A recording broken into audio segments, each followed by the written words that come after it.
देश के सबसे खूबसूरत किलों में से एक माने जाने वाले ग्वालियर के किले का निर्माण 727 ईस्वी में राजा सूर्यसेन ने करवाया था। ग्वालियर किले के साथ कई रोचक तथ्य जुड़े हुए हैं। जीरो से संबंधित सबसे पुराना दस्तावेज इस किले में मिला था। इस दुर्ग में स्थित एक छोटे से मंदिर की दीवार पर जीरो उकेरा गया है, जो जीरो के लेखन का दूसरा सबसे पुराना ज्ञात उदाहरण है। मंदिर के अंदर एक पत्थर का शिलालेख मिला जो लगभग 1500 साल पुराना है। साथ ही आपने कहाँ राजा भोज और कहाँ गंगू तेली वाली कहावत तो सुनी होगी। जी हाँ, यह गंगू तेली का मंदिर भी है। इस मंदिर को 875 ईस्वी में सम्राट मिहिर भोज ने बनवाया था। यहाँ सास बहू का मंदिर भी है। गुजरी महल, जो कि इसी ग्वालियर किले का भाग है, इसमें पहली ईस्वी की मूर्तियां रखी गई हैं। कोहिनूर हीरा, जो कि वर्तमान में ब्रिटेन में है, इस हीरे के आखिरी संरक्षक ग्वालियर के राजा थे। 1 जून 1858 को लक्ष्मीबाई ने मराठों के साथ मिलकर इस किले पर सिर्फ 15 दिन में कब्जा कर लिया था। ग्वालियर किला मध्य प्रदेश के ग्वालियर जिले में गोपांचल नामक छोटी पहाड़ी पर स्थित है। इस किले के 2 मुख्य महल हैं, एक गुजरी महल और दूसरा मान मंदिर है। इन दोनों को राजा मान सिंह तोमर के शासनकाल 1486 से 1516 ईसा पूर्व में बनवाया था। गुजरी महल को रानी मृगनयनी के लिए बनवाया गया था। अब इसे एक पुरातत्व संग्रहालय में बदल दिया गया है। ये किला ग्वालियर शहर का प्रमुख स्मारक है। इस दुर्ग का निर्माण करने वाले पहले राजा सूर्यसेन के नाम का प्राचीन सूरजकुंड किले पर स्थित है। किले में कई ऐतिहासिक स्मारक, बुद्ध, जैन मंदिर और महल मौजूद हैं।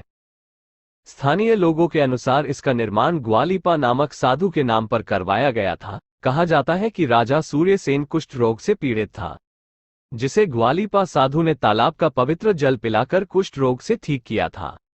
इसलिए सूरजसेन ने उनके नाम पर किला बनवाने का फैसला किया। उस साधु ने राजा को पाल की उपाधि से नवाजा और कहा, जब तक इस उपाधि को राजा अपने नाम के साथ लगाएंगे, तब तक कोई दूसरा राजा उनको हरा नहीं पाएगा। इसी के साथ सूरजसेन के 83 उत्तराधिकारियों के पास ये किला रहा और 84वें उत्तराधिकारी किले को हार गए। किले के अंदर एक सास बहू नाम का मंदिर है। 9वीं शताब्दी में शाही सास और बहू के बीच विवाद हुआ कि किस देवता की पूजा करनी चाहिए। उन्हें संतुष्ट करने के लिए यह अनोखा मंदिर बनाया गया, जिसमें भगवान विष्णु और भगवान शिव दोनों की पूजा की जाती है। लाल बलुए पत्थर से एक ऊंचे पठार पर बने इस किले तक पहुंचने के लिए 2 रास्ते हैं। यहां ग्वालियर गेट से सिर्फ पैदल तथा उरवाई गेट से गाड़ियों से जाया जा सकता है। किला मैदानी क्षेत्र से 100 मीटर ऊंचाई पर स्थित है।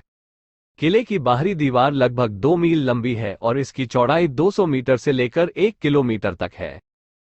इस किले पर महमूद गजनी, तोमर राजपूतों, इब्राहिम लोदी, बाबर, शेर शाह सूरी और अकबर ने भी शासन किया।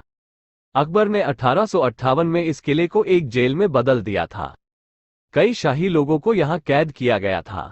अकबर के चचेरे भाई को यहां कैद करके रखा गया था। वहीं उनके भतीजों को भी इसी किले में मार दिया गया था। औरंगजेब के समय तक ये किला मुगलों के अधीन रहा। औरंगजेब की मृत्यु के बाद गोहन राजाओं के पास इस किले का नेतृत्व चला गया, पर कुछ समय बाद सिंधिया राजाओं ने इस किले पर हमला कर इसे अपने अधीन ले लिया। वो जल्द ही भारत में ईस्ट इंडिया कंपनी से इस किले को हार गए। 1886 तक अंग्रेजों ने पूरे भारत पर कब्जा करने के बाद ग्वालियर किले को सिंधिया घराने को वापस दे दिया, जिसने भारत की आजादी के समय तक इस किले का संरक्षण किया। गुरुद्वारा बंदी छोड़ किले के परिसर के अंदर बना एक और पवित्र स्थान है, जहां सिख गुरु श्री हरगोबिंद साहिब को मुगल सम्राट जहांगीर द्वारा बंदी के रूप में रखा गया था। सिद्धाचल जैन मंदिर की गुफाएं 7वीं से 15वीं शताब्दी में बनाई गई थी। ग्वालियर फोर्ट के अंदर 11 जैन मंदिर हैं। इसके दक्षिणी ओर तीर्थंकरों की नक्काशी के साथ चट्टान से काटे गए 21 मंदिर हैं। किले में एक उर्वशी मंदिर है, जिसमें पद्मासन की मुद्रा में जैन तीर्थंकरों की 24 मूर्तियां विराजमान हैं। दीवारों में खुदी हुई मूर्तियों की संख्या 840 है। उर्वशी मंदिर की सबसे बड़ी मूर्ति उर्वशी गेट के बाहर है, जो 58 फीट 4 इंच ऊंची है और इसके अलावा पत्थर की बावड़ी में पद्मासन में 35 फीट ऊंची मूर्ति है। गोपाचल पर्वत पर लगभग 1500 मूर्तियां हैं। इन सभी मूर्तियों का निर्माण पहाड़ी चट्टानों को काटकर किया गया है। यहाँ पर भगवान पार्श्वनाथ की एक पद्मासन मुद्रा में बहुत ही सुंदर और चमत्कारी मूर्ति है, जिसकी ऊंचाई 42 फीट और चौड़ाई 30 फीट है। दोस्तों, उम्मीद है कि इस वीडियो में दी गई जानकारी आपको रोचक लगी होगी। कृपया हमारे चैनल को शेयर, लाइक और सब्सक्राइब करें ताकि आगे भी ऐसी जानकारियां आप तक पहुंचती रहें।